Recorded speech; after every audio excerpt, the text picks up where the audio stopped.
Hello there. Welcome back to Sorry What, friends. Make sure you're comfortable with a cup of your favorite drink and let us begin today's story. When I was a child, I was highly susceptible to poison oak, ivy or sumac. Didn't matter which. My parents used to say that I only had to look at it to catch it. They advised that when the wildfire smoke gave it to me, without even going near the woods. My family thought it was hilarious, saying that when I refused to go into the woods, the poison oak came searching for me. Sick family, with a weird sense of humor. Once, I started getting rashes on my arms and torso without ever being exposed to any plants. There had been no fires, no smoke to carry the poison to me. I suspected my brothers until the third time I realized I'd been eating cashews before the breakouts. My parents had stocked up on cheap tinned cashews which apparently hadn't been processed correctly, and those nuts were causing my breakouts. Strange but true. Cashews are related to those other poisonous plants, from the family Anacardiaceae. That's why you never see unshelled cashews. It's illegal to import them. The nuts are coated in a corrosive liquid used to make paint removers and other things. That anacardic acid must be removed before the nuts can be processed. My family loved the outdoors. My family had a cabin outside of Wawona in the Yosemite Valley. It had been handed down over the years from my mother's 49er ancestors. The family loved it, and we spent summers and a lot of weekends there. It was our vacation home. My family loved it, I hated it. It was the site of constant torment and agony for me. My two older brothers, older sister, and two younger sisters were all outdoorsy. They loved hiking, rock climbing, and anything that got them out in nature. They got that from my parents, who were even crazier about all those things, and insisted their children experience it and learn all about it. Orientation, whitewater rafting, rock climbing, snowboarding and cross-country skiing were all our family sports. And my siblings excelled at them all, even my youngest sister. Me, not so much. From my earliest memory, the woods and all the outdoors have been associated with constant itching, dripping plasma, and swollen features. I'd have a rash within a day of going to the cabin, and would have some form of rash for at least 2 weeks after returning home. I've been painted with calamine, soaked in ice baths, and pumped with steroids when the doctors feared my health might be compromised. I constantly smelled like Feld's naphtha soap, a laundry soap and stain remover that my parents believed was effective against poison oak. Did it help? Who knows? I always had a horrible itch whether or not I used that rough soap. As an example of my family's twisted humor, my brothers loved to bring a dog along with them to the cabin and have it run wild in the woods. They then sneak bacon onto my person or dab me with some interesting, disgusting smell, knowing the dog would be attracted to me and brush me all over with its fur. Of course, after running through the woods the mutt would be coated with the residue of my nemesis. So even if I stubbornly stayed out of the forest, I was soon itching. They'd also rub leaves on my sheets and clothes, throw bits into the fire while arranging seats, so I was bathed in the smoke. My eyes and face would swell up, and my ears would look cauliflowered. While everyone in the family slept soundly, enjoying the peace of the woods and the sounds of the crickets, I would toss and turn all night with a constant, unending itch that had me in frustrated tears nightly. During the day, at least I could move around and hopefully bake in the sun, which seemed to help ease the torment, if only by distracting me. If I wasn't suffering enough when we left to go home, they'd rub leaves on the car seat. I'd have a worse case at home than I did in Wawona. Somehow, my parents and siblings were immune to the whole spectrum of Anacardiaceae, and my parents believed, or at least claimed to believe, to their dying day, that I would develop immunity eventually. They didn't understand how I kept getting it. I had the idea that they thought it was my own fault. So, despite all the evidence that they were the natural descendants of Torquemada, they claimed to love me, and only wanted the best for me. My parents would paint me with calamine, which provided some cooling relief. The relief only lasted a few minutes, then the calamine would dry and crack, as plasma would slowly drip out in amber drops. Next were the ice baths, tubs filled with ice cubes, and sprinkled with some powder provided by the doctors. I'd be forced to sit in it for what seemed like forever, my parents forcibly holding me in when I tried to scramble out. The irony, which only stuck me in adulthood, was my parents would take turns holding me down, switching every minute or so, because the cold makes my hands hurt, my father would whine. Yeah, imagine how it made my whole freaking body feel. Do you know what's far more painful than the constant torment of poison oak? You guessed it. Ice baths. One silver lining was I really believed those baths brought my puberty forward. The cold made my testicles climb back up into my body, while they were trying to drop in puberty. They descend a little further each time I warmed back up, therefore dropping faster than they normally would have.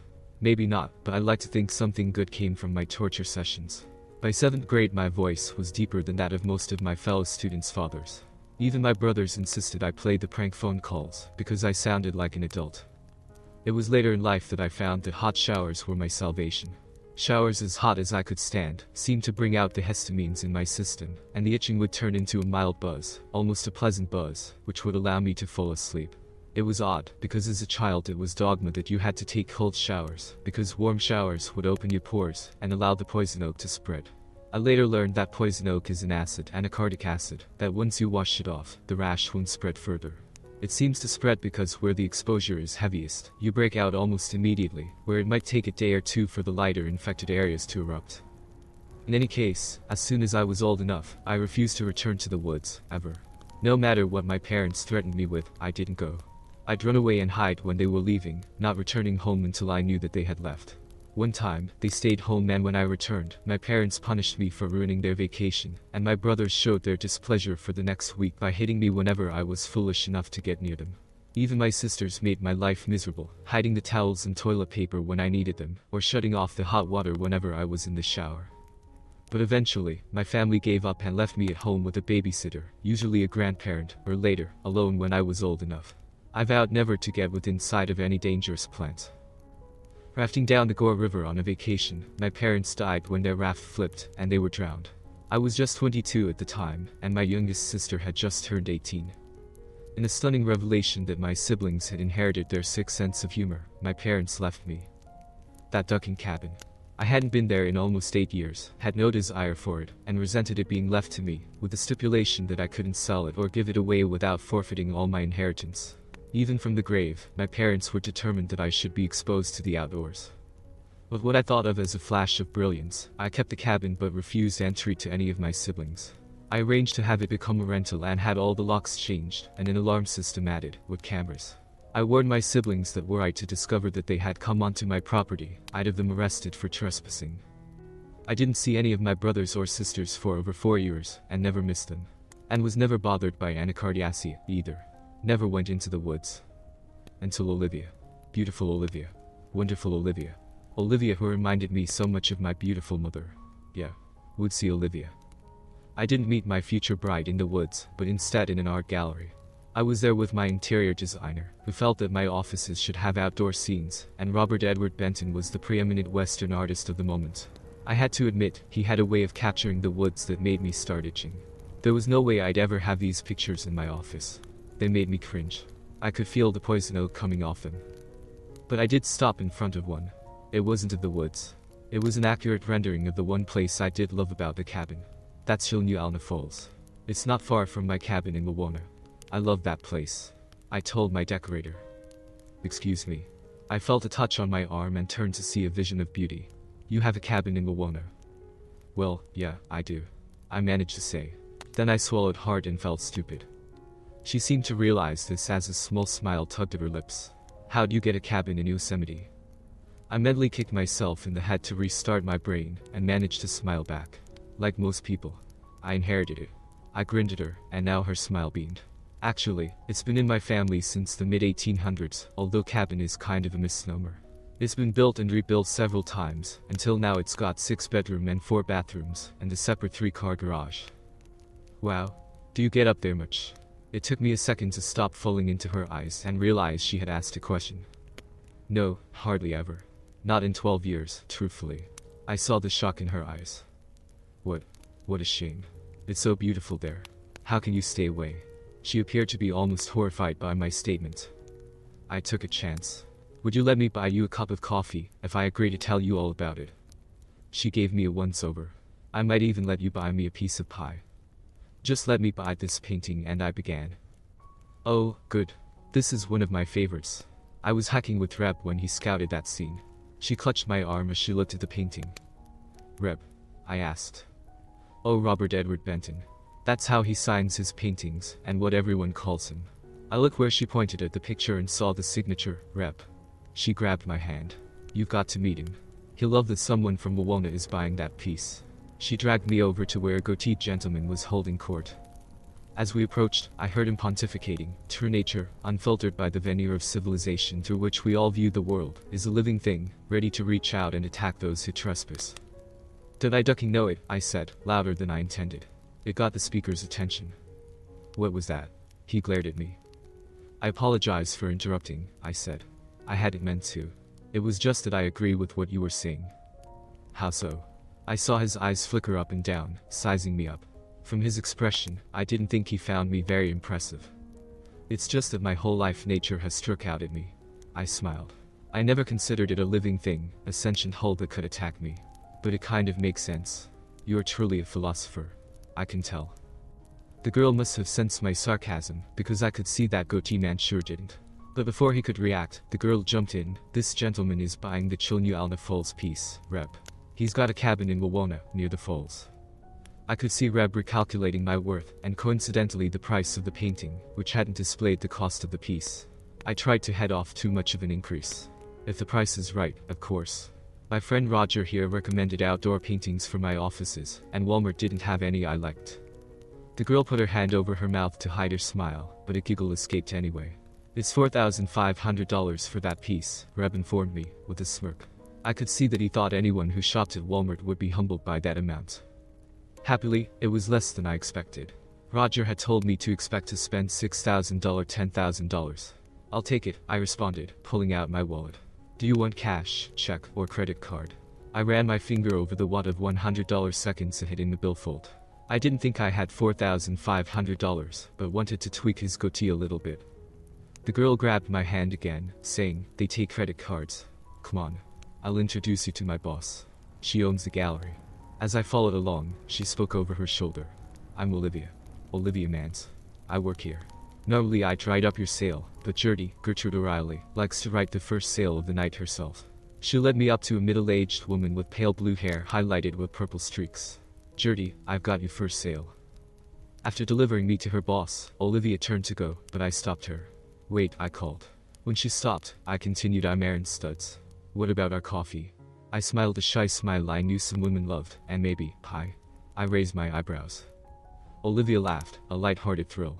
I get off at 9. Be here. With that, she turned to work the crowd. I paid for my purchase, and left Roger to arrange the delivery.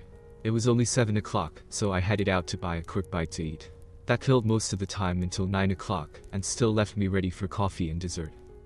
Coffee and pie turned out to be the start of a beautiful friendship, which became the seed for a wonderful love affair. I loved everything about Olivia, except for two things. The first was her love of the woods and the outdoors. She could have been a clone of my siblings, with her love of hiking, rock climbing, and her almost complete immunity to poison oak. She was susceptible, but only got tiny patches of it, irritating but little more. She never missed school because of it, or had her picture taken as an example for a medical article on its treatment. No, the woods loved Olivia. She never felt more alive than when surrounded by trees and shrubs. She had been asking me to take her to the cabin in Wawona. It's the most beautiful area I've ever seen, with the mountains and the redwoods. How can you not love it? I don't think she believed the torment of my childhood when I laid it out for her. She couldn't understand why the wonders of nature didn't overwhelm my feelings of pain and misery. She insisted that I probably wasn't even allergic anymore to the various poisonous plants. A lot of my friends would catch it when we were kids, but don't ever get it anymore. You yourself haven't had it in what, 13 years? I didn't bother to explain that I hadn't allowed myself the occasion to sin, as the nuns used to describe temptation. Not ever getting near a poison oak leaf didn't spell out immunity to me. It was simply avoidance. When we were going to go to the cabin for the first time, I was reminded of the second thing that I really didn't love about Olivia. Her friendship with Reb. From the beginning, we instinctively disliked each other. I found him talented as an artist, and shallow as a human being. But apparently, he was a package deal with Olivia. To have her, I had to have him. And he seemed to resent my closeness to the lady. When I went to pick up Olivia for the trip, there was Reb, complete with brushes, easels and canvases. You said the cabin had 6 bedrooms, so I knew you wouldn't mind Reb joining us. Why didn't I object? Once Olivia and my relationship had advanced to the bedroom, I could refuse her nothing. And I needed her. She was my other half. We were soon a dedicated couple, and her presence in my life and my bedroom made my world a paradise. So, Reb became a fixture at my cabin. Whenever Olivia could talk me into going, there was Reb. Every time. Every goddamn time. Although I will admit he did paint some lovely pictures. He actually took over 2 bedrooms, permanently. One is a studio, one is his bedroom. That first trip, Olivia insisted that we all go on a hike. I'd have preferred to go with just my love, but no, it wouldn't do. The 3 of us were to be joined to the hip for the weekend. And nothing had changed. I woke in the morning itching and scratching. While Olivia and Rep tried to hide it, I could see that they thought it was hilarious.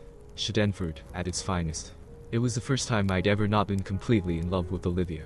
She left me to my misery, sleeping in another bedroom, claiming, "I don't want to accidentally scratch you in the night."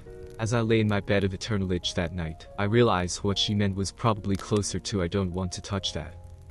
I managed to get to sleep after exhausting the hot water supply in the shower. But when I woke up in the morning, I had another remembrance of childhood. I was stuck to the sheets. I'd forgotten that could happen when the plasma ooze started drying. More joy. Olivia loved the cabin, loved the woods around it, and insisted that we return every couple of weeks. And yes, Rep too.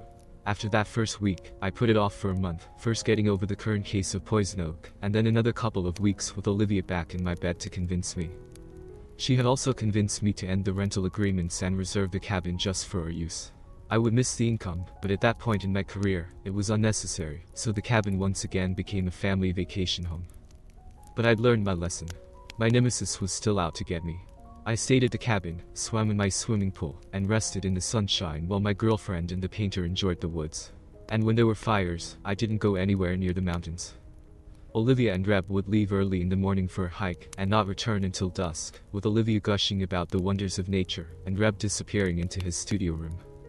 These weekends at the cabin were only slightly less painful for me than those of my childhood. I found reasons not to go. But all good things must end, and my relationship with Olivia screeched to a halt on New Year's Eve. When I asked her to marry me. 7 months later, our engagement too came to an end when we were wed. We almost didn't get married. As I stood at the altar, I saw in the first row, the row for the groom's family, my siblings and their offspring, smiling at me. Or maybe I should say, smirking at me. I wiped the smiles off their faces when I stepped down from the altar and asked, "What the hell are you doing here?" Not the nicest greeting after several years, but I hated being surprised. And despite Olivia's objections, I had purposely not invited any of my new relatives. Yet, they were here. They looked shocked at my question. My older brother reached into his pocket and pulled out one of our wedding invitations. "We were invited, bro. Didn't you want us here?" Olivia. There was a third thing about her: she always thought she knew better than me what was good for me. I didn't answer my brother. I just turned and went back to my place at the altar. I turned and looked at the crucifix mounted above the altar. I wasn't really looking at it. I was trying desperately to control my breathing. When the music began, I knew my bride was coming down the aisle, but I couldn't turn yet. I felt so many conflicting emotions: anger, sadness, betrayal and rage. And love. I did love the girl. If I didn't get control, I was going to scream. The music stopped. I knew she was beside me. I felt her hand on my arm as she said, "Aaron. Aaron, are you okay?" When I turned to look at her, she actually took a step back from the fury on my face. "What are they doing here?" I asked, gesturing to the front row. My bride smiled sadly at me. "Aaron, you would have regretted it if you got married without your family here." "I might regret it if I do get married," I retorted. Olivia gasped and tears appeared in her eyes. The happy bride and groom were now anything but. I heard my brother telling my siblings and their families, "Let's go." Olivia stepped down from the altar and held up her hands. "Please, don't go." "Wait." Turning to me, she asked, "Is it? You don't want to marry me?" I felt my heart collapse in my chest. I struggled to get a breath of air. No. No, I want to marry you, but you don't listen to me. How could you spring this on me?" Olivia returned to the altar and hugged me. "Aaron, I just know that you need your family. I think this grudge has gone on long enough." She hugged me tighter. "I don't want to join a fractured family." My brother began shepherding the families out again. This time, I stopped them. "Stay, please. I was just surprised. We'll talk later." As they sat back down, we turned to the minister and the wedding ceremony began. It was a bad start to the wedding, and the reception lacked that certain joyous quality that one would expect at a wedding. I could tell that in the general opinion, I was the bad guy. As far as I could tell, I was the only one who didn't think so. As we went from table to table, the happy bride and groom, I could tell that everyone thought a huge mistake had been made. But the bride saying, "I do." I was definitely the asshole of the celebratory body. I talked with my relatives, all of us cautious in our speech. I oohed and ahed over the children, some of whom I'd never seen or even heard of, since I usually tossed their correspondence out unread. Yes, I hold a grudge. I had had plenty of sleepless nights to mold and shape one which I was still reluctant to let go. But for the sake of Olivia, I tried. My siblings regaled the reception with tales of my childhood. Not just the hilarious ones about me and Poison Oak, but every embarrassing incident of my youth. The favorite that day seemed to be that time we were driving up to the cabin, and I had to pee badly. My parents refused to stop until they needed gas, and as I struggled to get out of the car my brothers found it funny to hold me back. By the time I started running for the restroom, I couldn't hold it. My siblings laughing and pointing attracted the whole truck stop's attention to my condition. My parents insisted on stripping the wet pants and underwear off me, to be put in a plastic bag in the trunk. I continued the rest of the trip with a beach towel wrapped around me. That wouldn't have been too bad had we not stopped for dinner. Even that wouldn't have been tragic if my brothers hadn't found it funny to pull the towel off me. My father admonished them, in between laughs. After the reception, my wife still didn't understand why I hadn't wanted my family there. As my career took off, I couldn't always get away. Olivia had stopped working after our wedding. She kept busy volunteering for various charities and youth activities, all involving the outdoors. Then, she and Robert got the brilliant idea of the hiking club. Since, you know, we have that cabin in Wawona, Rep, and I thought that we could take our hiking club up there some weekends, and hike all the trails in and around Yosemite. And Reb could do some painting up there. My wife presented it as an in-the-works plan, but it came across as a fait accompli. She already invited 10 people up to the cabin for the coming weekend, even before presenting me with the plan. And she knew, she said, that you won't mind, since you're going to be out of town on business anyway, this weekend. But I'm going to Aruba. I thought you were coming with me. I was disappointed. My business won't take that long, and I was looking forward to having you on the beach with me. You should see my wife in a bikini. I know, honey, she said, touching my arm. But you know how important the hiking club is to me, and how I really need to spend time in the woods. She batted her eyes at me. And since you can't or won't go with me, isn't it better that I go when you are out of town? I found out when the first bill showed up that she had arranged weekly maid service for the cabin, including cleaning the sheets and making the beds up. When I questioned Olivia on the need for weekly service, since we only used the cabin occasionally, she explained that Rep had asked if he could use the cabin occasionally to paint his woodland scenes. And we're not using it, sweetie, so it's just sitting there, so I told him it was okay. Well, it was not okay with me. Olivia had her ways of making me compliant. Hell, by the time she had rung me out I would have given the damn cabin to Rep if she had wanted me to, and had my parents' will allowed it. Of course, when the endorphins wore off, I wasn't happy with the situation, but Reb was now established in our cabin. I did question the cost of the maids, which seemed high to me. Honey, my wife explained patiently, you know how hard it is to find good people up there. Hardly anyone lives there, and we were lucky to get on their service. Fine, I thought. It wasn't worth worrying about. I'd stopped going to the cabin, but then it seemed like my wife's hiking club needed it every other weekend for several months. I got tired of missing my wife on the weekends, and surprised Olivia one Thursday by telling her that I'd accompany her that weekend. Initially surprised, she broke into a broad smile and told me that that was wonderful, and gave me a big hug and kiss. Unfortunately, the next day several of the hiking club members became sick with the flu bug, and so only 2 of the members, other than Reb and my wife, were in attendance when we arrived in Wawona. That didn't stop the club from spending the next day in the woods. I felt exhausted as I stretched out by the pool, just thinking about all that hiking. My wife and I slept apart that Saturday night, though. This time, not because of poison oak, but because of a comment Reb made, about how it was a shame that my brothers and sisters couldn't make it that weekend, especially since I had come for once. Turned out a large part of the hiking club was my family, the part with the flu that weekend. My family that Olivia had invited to my wedding.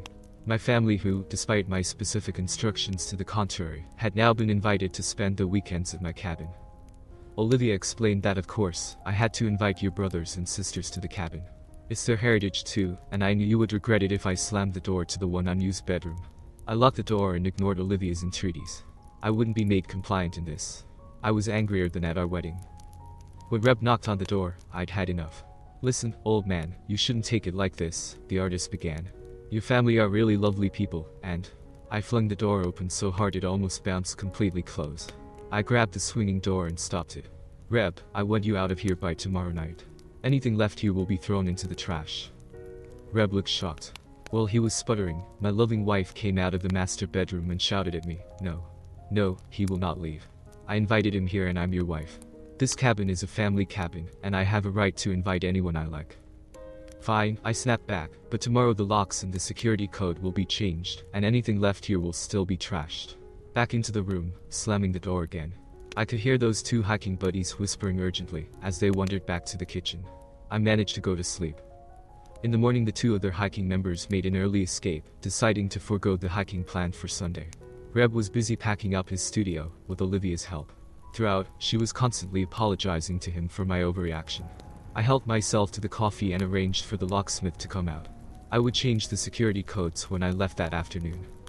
Once Reb pulled out in his pickup truck, I checked the 2 rooms he had occupied. The one he used as a bedroom had all the dresser drawers pulled open and the closet door open, showing only a few empty hangers on the rod. He seemed to have cleared out completely. The studio was also empty, but not cleaned out. He left behind splashes of paint on the floor and flecks on the walls. The floors would have to be resanded and the room repainted. "Ducking pig," I muttered. Olivia spoke quietly from the doorway. Reb gets inspired, and the paint seems to fly. "I'm sorry he made a mess of the room. I'm sure he didn't mean to." A glance, a glare, from me stopped her from continuing. We went about our morning in silence, as the locksmith changed all the locks in the house, not just the exterior ones. I also had him install locks on all the cabinets.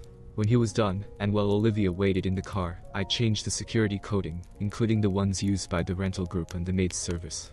I'd probably cancel the service, but decided if I restarted with either the rental company or the maids, I would have the security already set up. Olivia and I didn't speak until we were already in the East Bay area. "I'm sorry," Olivia said. "I never thought you'd object to your family coming to the cabin. I thought after the wedding, you had made peace with them. I thought it'd be okay to invite them." I'd been fuming since the night before and spoke more forcefully than I had planned to. "You thought it'd be okay, like you thought it would be okay to invite them to our wedding. It'd be okay to invite your friend Reb." "Our friend Reb," Olivia insisted. "Your friend Reb to practically live in my cabin," I growled. "It's not our cabin. It's my ducking cabin." Olivia was pressed against the passenger door, looking at me with fear in her eyes. Our speed had crept up past 90 miles per hour, and she looked like she'd never seen me before. I thought maybe she hadn't. I relaxed my grip on the steering wheel and eased off the gas. I took a deep breath and began again, as calmly as I could. "You thought I'd reconciled with them at our wedding. Did you listen to their stories there at all?" "Yes, and I could tell they loved you. The stories were all about you." She smiled, tentatively. I didn't ask if she was just stupid. I didn't think that dialogue would be helpful. "No, they weren't all about me. You weren't listening." I paused again, taking another deep breath. "They were all about what they did to me. How they held me until I peed my pants. How they got the dogs to rub against me after coming in contact with poison oak. How they rubbed the crap on my bed, clothes, car seat, my towels in the bathroom, and even on the damn toilet paper." I screamed in frustration and my wife jumped, as much as her seatbelt allowed. "All funny, haha. That's your idea of love." Tears were moving down her cheeks. "Aaron, I'm so sorry. I never realized how nasty it all was. I just thought it was shared childhood memories." She caressed my thigh, a move she knew I found distracting. When I told them about the hiking club, they were just so happy to be back at the cabin. "I never thought you'd object." She rubbed my thigh a little more, a little higher. "It's really hard to stay angry when you're so stiff it hurts." We were barely inside the door of our home when she started working on an apology to me. Or maybe she was just making me compliant. When there's no blood left in your brain because it's occupied elsewhere, it's hard to tell the difference. I'd never used the cameras in the cabin, which I'd installed with the security system. I'd only done it to ensure my siblings hadn't used the cabin, but since I put it on air right away, I'd never needed it. I knew that the company kept the video for at least a year before dumping them, but I'd never had the need to view them, until now. I'd forgotten about them and had never mentioned them to Olivia. The cameras only covered the exterior and the common rooms of the interior. The rental agreements had included a notification about the cameras. Of course, there were no cameras in the bedrooms or the bathrooms. So, for the first time, I reviewed the videos, which were motion activated. Even then, there was a ton of video to go through, so I worked my way backwards. The first thing I noticed was that Reb lived there. At least he was there more days than he was away. The maids cleaned up after him, and even kept the kitchen stocked.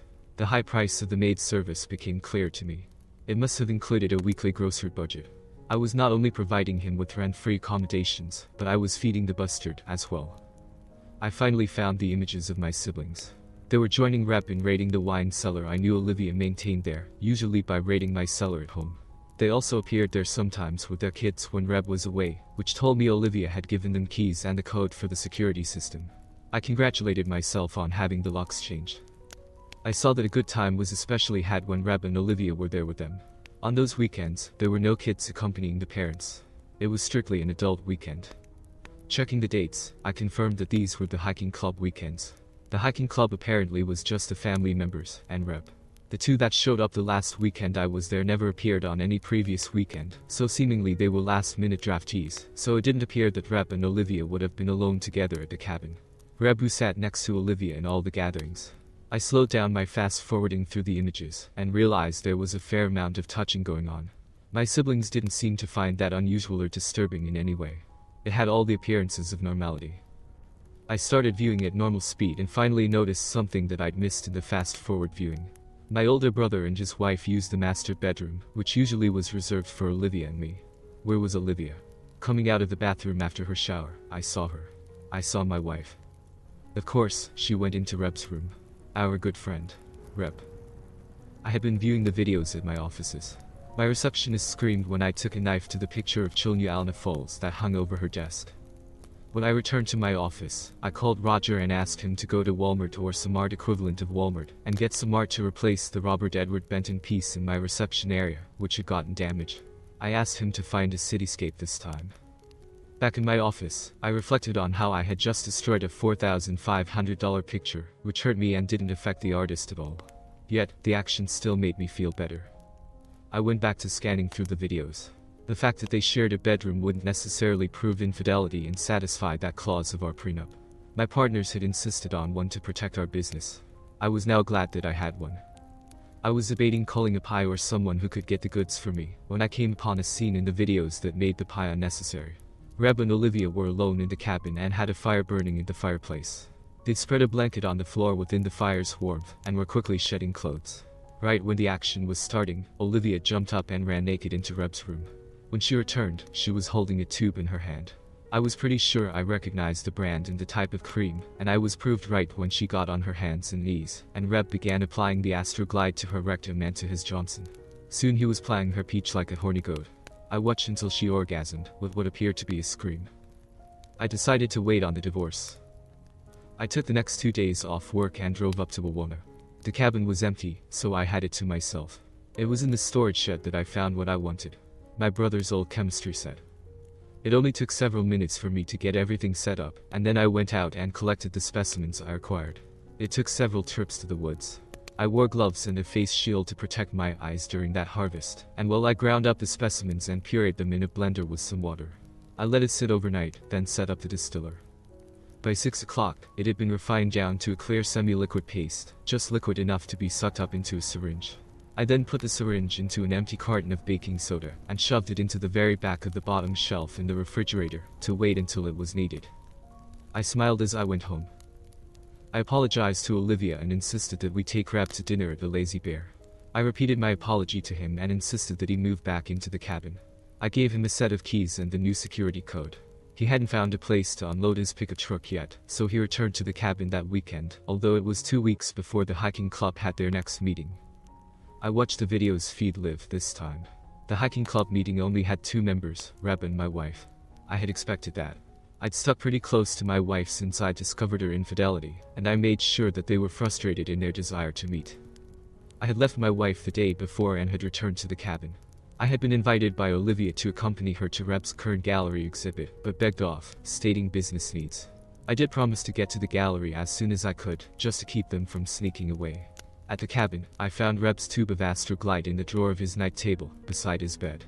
Retrieving the syringe from the baking soda box, I took the new tube of Astroglide I'd purchased, and dumped enough of the product into the toilet, until its weight matched Reb's tube. Then taking the syringe, I injected the refined product into the Astroglide tube, using the needle to mix the Astroglide with the distillation results. First I wiped all the prints of the tube, then carefully picked up Reb's tube of the lube like a lump of dog sheep, with a plastic bag over my hand. I closed the bag around the tube, preserving any DNA or prints that might be on it, while avoiding any trace of me. I replaced it with the doctored tube of Astroglide. Of course, I ended up with a rash on my wrists and arms. Not such a bad one, but I knew that no matter how careful I was while collecting the leaves and distilling them, my nemesis would reach out and get me. But it was worth it. I figured no matter how resistant Olivia and Reb were to normal dosages of anacardic acid, the amount of poison oak leaves I'd distilled down to a thimbleful would likely overcome any natural immunity. Knowing how much Olivia and Reb had enjoyed the annual sex in front of the fire, and how frustrated they must be after being separated so long, I correctly assumed they'd be using the lube a lot this weekend. Watching them repeat their fireplace action Saturday evening, I happily picked up the phone and instructed my lawyer that he could have them served at the cabin Sunday morning. I set my alarm for early morning, knowing I'd have to drive up and replace the doctor tube with the original. I checked the video feed at 6 a.m. and saw that the lovers were already awake. Reb was aggressively rubbing his crotch, and my wife was walking bow-legged and squirming while making faces. I made a note to call my attorney later and have him scrap the plan to serve them at the cabin. I didn't think they'd last that long. I watched the video feed for a while, laughing uproariously. Reb had dropped his drawers and was using a hairbrush to scratch at his genitals, while Olivia scooted her peach back and forth on the arm of the couch. As I laughed, I suddenly understood my family's sense of humor. It was ducking funny. Then I wondered if my brothers and sisters used Astroglide. That's it for today, friends. I hope you enjoyed today's story because I sure did. Please show some love by leaving a like and comment before you leave. Goodbye for now and be careful of that lube.